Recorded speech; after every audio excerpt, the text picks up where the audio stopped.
আমাদের তেলের দাম শেষমেশ বৃদ্ধি হইল মাননীয় স্পিকার, কিন্তু তার আগে আমরা দেখলাম কয়েক কিলোমিটার জুড়ে লম্বা লাইন।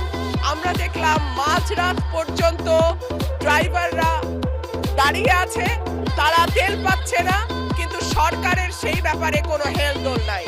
আশ্চর্য হয়ে লক্ষ্য করলাম মাননীয় স্পিকার, মন্ত্রীরা যখন সংসদে বক্তব্য দেন তখন তারা অবলীলায় বলেন বাংলাদেশে জ্বালানির কোনো ঘাটতি নাই, কিন্তু মাননীয় স্পিকার যখন তেল নিতে যায় তখন দেখা যায় 3 কিলোমিটার লম্বা লাইন।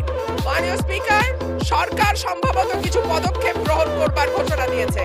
তার একটা হচ্ছে মার্কেট প্লেস 7টা বাজে বন্ধ করে দেয়া। চমৎকার সিদ্ধান্ত মাননীয় স্পিকার, তবে মনে রাখতে হবে কেনা কাটা বা শপিং যেটুকু হয় সেটুকু সন্ধ্যার পরেই হয়, তার আগে হয় না। 2 হইল অফিস আদালতের সময় বলে পরিবর্তন করবে। 5 দিনের জায়গায় 4 দিন বা 3 দিন তারা কর্মঘণ্টা ঠিক করবে। কিন্তু প্রশ্নটা হচ্ছে যদি জ্বালানির কোনো সংকটই না থাকে তাহলে এত